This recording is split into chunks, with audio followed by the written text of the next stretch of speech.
Bharatiya Janata party परिवार ने पिछले 9 वर्षों में जिसके नेतृत्व में काम किया उसका नाम है नरेंद्र मोदी। नरेंद्र मोदी जी के राज में इस राजस्थान प्रांत को, जब इनका राज था, यूपीए की सरकार थी, तो 125 करोड़, केवल 1,25,000 करोड़ इनको रकम मिली थी।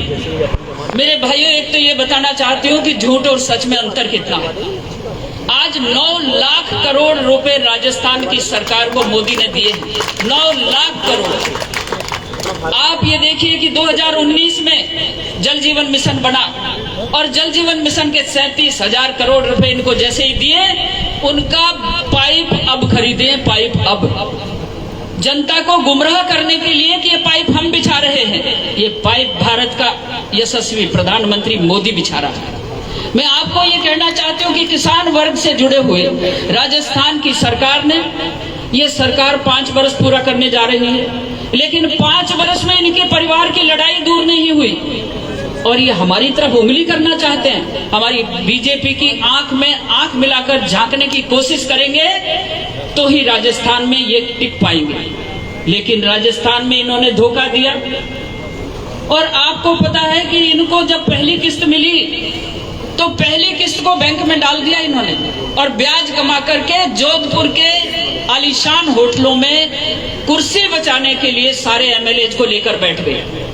मैं आपको ये कहना चाह रही हूँ कि जल जीवन मिशन में लालसोट विधानसभा में सबसे ज्यादा पैसा आया है, सड़कों के निर्माण में सबसे ज्यादा पैसा आया है, और मैं सोचती हूँ प्रधानमंत्री आवास में सबसे ज्यादा पैसा आया है। और दौसा जिले के 2,19,553 किसानों के खातों में 14 किस्तें आई है। 14 किस्तें मेरे भाइयों। क्या कभी कांग्रेस के राज में आपने सीधा पैसा आता देखा था? कांग्रेस के राज में कभी सीधा पैसा नहीं आता था। पक्का मकान बनता था। 35,000 रुपए, नाम क्या था? इंदिरा आवास योजना। हमारे देश के यशस्वी प्रधानमंत्री ने 120 योजनाएं चलाई, उनमें सब योजनाएं प्रधानमंत्री योजना के नाम से हैं। किसी के नाम का बखान नहीं, किसी के काम का बखान नहीं, जनता के दर्द का बखान है।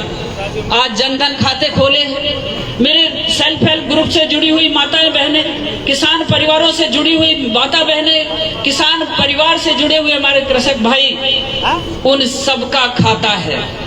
जब मोदी जी राज में आए तो 3 करोड़ खाते थे देश भर में, आज 60 करोड़ खाते हैं। 60 करोड़ हमारी गारंटी है, ये हमारी गारंटी दी है। और मैं ये कहना चाहती हूँ कि आज जितने भी हॉस्पिटल बन रहे हैं, इन हॉस्पिटल में 80% पैसा भारत सरकार का है, लेकिन भारत सरकार का नाम नहीं आता, हमारा नाम पे पट्टा नहीं आता। कई जगह अभी राहुआस में प्रधानमंत्री सड़क योजना का उद्घाटन किया, हमारा एक जिला परिषद सदस्य, उसका नाम नहीं, इनके एरे गहरे नथु गहरे सबका नाम आ गया, क्योंकि इनकी दुकान चल रही है और दुकान में सौदा जो है वो भारत सरकार का दिया हुआ सौदा है। इस दुकान में इनका अपना कौड़ी भी नहीं है। आप देखते होंगे उज्ज्वला योजना में जब भारत सरकार में मोदी जी आए तो उनके मन में आया कि हमारी माँ बहनें धुएं में रहती हैं और हमारी माँ बहनें जंगल शौच जाने के लिए रात्रि का इंतजार करती हैं, और उन्होंने घर घर में शौचालय बनाया, घर घर में उन्होंने गैस के कनेक्शन दिए। अभी एक इंदिरा रसोई गैस के नाम से नाटक चला और उस इंदिरा रसोई गैस के नाम से उज्ज्वला में जिनको रसोई मिली उनका इन्होंने 500 रुपए में सिलेंडर देने की बात कही। ये सरेआम झूठ है। मोदी जी ने खुद ने 400 रुपए और दे दिए, इनके तो 100 रुपए भी उसमें नहीं है। लेकिन जनता जनार्दन से अपील करना चाहती हूँ कि भारत सरकार को एक तराजू में रखें और राजस्थान की कांग्रेस सरकार को एक तराजू में रखें, तो फूटी कौड़ी भी इनके बस में नहीं है, फूटी कौड़ी भी। और मैं ये कहना चाहती हूँ, योजनाएं बड़ी बड़ी बताकर आपको गुमराह किया जाता है। गली गली पाट दी, गांव गांव में हॉस्पिटल हो गए, गांव गांव में औषधालय हो गए, गांव गांव में स्कूल हो गए। अरे इन्होंने जो वो एक अन्याय किया है गांव के लोगों के साथ, गांव के बच्चों को, जो होनहार बच्चों को बर्बाद करने का काम किया है, इन्होंने एक बनाया राजीव गांधी हाई स्कूल और अंग्रेजी मीडियम का स्कूल। इनसे या तो पूछो कि तुमने में पढ़ावाड़ा कसा मास्टर लगाया, अंग्रेजी पढ़वाड़ा है या वे गंवार बिल्कुल अंगूठो टेक मास्टर। जब अंग्रेजी पढ़ाने वाला मास्टर नहीं है तो हमारा बच्चा बर्बाद होगा, हमारी पीढ़ी बर्बाद होगी।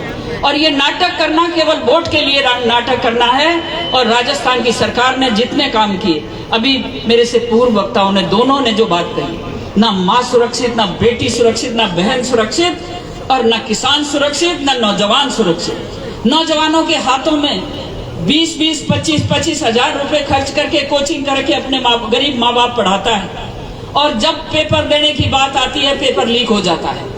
आप 19 परीक्षाएं हुई जिसमें 14 परीक्षाओं के इन्होंने पेपर लीक किए। उन माँ बाप से पूछो जिन्होंने कड़ी कमाई से अपने बच्चे को कोचिंग करा के इस लायक बनाया। और एक बात और बड़ी बात है कि इनका तो टोडासरा, कोई नाम है टोडासरा, इनका बड़ा आदमी है, बहुत बड़ा आदमी। उनकी बेटी भी आरएएस बन जाए, उनको जमाई भी आरएएस बन जावे, उनको बेटो भी आरएएस बन जावे, उनका रिश्तेदार भी आरएएस बन जावे, तो कहीं हमारा में अकल कौन?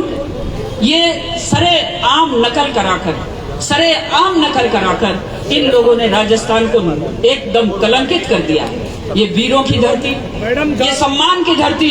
और में भी 200 थानादार बनाए। मैं आपको यही कहना चाहती हूँ, ये लालसोट बस्ती को बम्बई में भी जानी जाती है, इसको चेन्नई में भी जाना जाता है, इसको कलकत्ता में भी जाना जाता है। इसका कार्यकर्ता, इसका व्यापारी, छोटे से बड़ा हर छोटे काम करके भी आगे बढ़ता है। मैं आपको ये कहना चाहती हूँ कि आपने मेरा निर्माण किया है, यहाँ के ही शिक्षकों ने शिक्षा दी। मैं आज भगत जी, गुरु जी को याद करना चाहती हूँ। और बोहरा जी, नरसिंह बोहरा जी ने जो कमल के फूल की जड़ जमाई, वो आज हमारे लिए आदर के पात्र हैं, आदर के पात्र। और उन जड़ों को सींचने के लिए फिर मौका आया है मेरे भाइयों। बीच का समय भूल जाओ।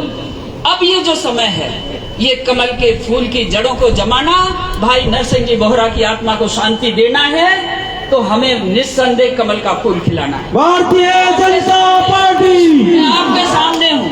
अर्थ हमारी कोई दूसरा की कौन? और गोडा छाती कोई नेवे से, भाई पहला भी कह दी थी मैंने कि गोडा छाती कोई नेवे से, और गोडा छाती कोई नेवेगा, लेकिन नेवेगा कमल का फूल के लिए। मैं व्यवहार में असंस्कृत नहीं हूँ। कई कहते मैडम तू तो सीधी छे। अरे सीधी कौन, मैं संस्कारित छू।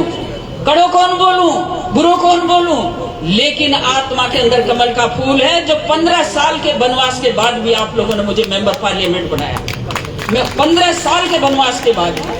और मीणा समाज में मैं एक अपील करना चाहती हूँ कि आप ये दंड फंदन का लारे मत लागो, कोई का बहकावा में मत लागो। पार्टी दो चे, क्या कांग्रेस है बीजेपी। और कांग्रेस का हाल या चे कि दिल्ली के अंदर कांग्रेस का नेता प्रतिपक्ष का उम्मीदवार बनवा कर लायक कौन रही, हमारा 0 हो गया 0। या केवल गहलोत को नाटक, झूठ को नाटक, तुष्टीकरण को नाटक, फरेबी को नाटक, धोखा को नाटक, माँ बहनों के संस्कारों को उसने नहीं समझा। हमारी एक बेटी मैंने खुद ने देखा है कि जी को एक हाथ बच गयो जड़े हुए बिना बड़े।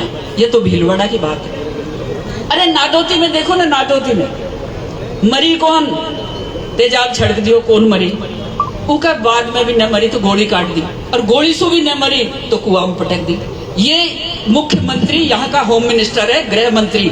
और ये गृह मंत्री होने के बाद भी यहाँ की महिला बाल विकास मंत्री दौसा की है, लेकिन उस परिवार के आंसू पहुंचने के लिए, उसके दुख पर मरहम लगाने के लिए भी नहीं गई। भारत सरकार के मंत्रालय से सीधे हमारे जो राज्यसभा में सांसद है अरुण सिंह जी, वो वहां पहुंचे। मैं ये कहना चाहती हूँ कि दिल में दर्द हो, मैं बुआ हूँ, बहन हूँ, आप ही ने बनाई है, आप ही ने पुकारा है, और नाम भी आपने दिया है। मैं इस नाम को कलंकित नहीं करती कभी भी। आज चाहे कोई सा भी पार्टी का कैंडिडेट आएगा, दिन और रात उसके साथ काम करूंगी, लेकिन आपके बिना नहीं करूंगी, आपके बिना नहीं करूंगी। आप मुझे संकल्प दिलाएंगे, मैं आपको संकल्प दिलाती हूँ। ये परिवर्तन यात्रा कोई आसान यात्रा नहीं।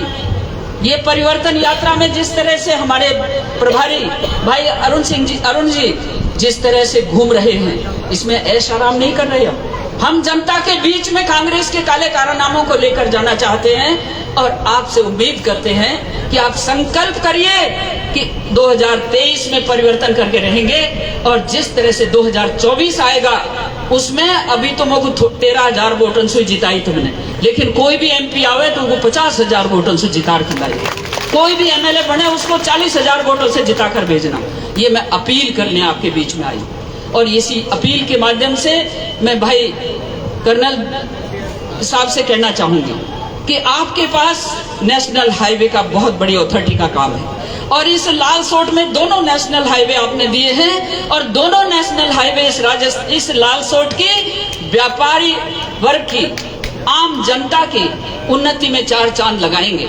और हम विश्वास करते हैं कि जब सड़कें अच्छी होती हैं तो यातायात अच्छा होता है, यातायात अच्छा होता है तो व्यापार आगे बढ़ता है। यहाँ की मंडी नंबर 1 की, यहाँ का व्यापारी नंबर 1 का, यहाँ एक संस्कारित स्थिति है। सभी भाई मिलकर रहते हैं, चाहे हिंदू हो, चाहे मुसलमान हो, चाहे एसटी हो, चाहे एससी हो। ये कस्बा एक आदर्श कस्बा है, उसकी आदर्शता हम पुनः बरकरार रखें। ये बरकरार तभी रहेगी जब कमल का फूल इसमें खिलेगा, तो आपको तुलना पता ही चलेगी, आपको अनुपात लगेगा। और मोदी जी का अगला राज तो ये मान के चलो कि गांव और गरीब के लिए है। पिछले 9 साल तो आपने देख लिए कि आपके पूरे अकेले लाल सोट में ऐसे ऐसे हाईवे, जिन हाईवे को हमने विदेशों में भी नहीं देखा, वो यहाँ बने, यहाँ बने। और मैं हमारे मंत्री जी से एक रिक्वेस्ट जरूर करूंगी कि इस लाल सोट को बाईपास एनएच से एनएच और जोड़ देंगे तो ये लाल सोट व्यापारी कस्बा बहुत आगे बढ़ेगा और भारतीय जनता पार्टी का कमल खिलाएगा। मेरी बात में यदि कोई भी छोटी बात लगी हो, कोई भी ऐसी ओछी बात लगी हो, तो भाइयों, बुआ छू, बहन छू, माफ कर दीजिए, लेकिन कमल को फूल याद रखें। बहुत बहुत धन्यवाद।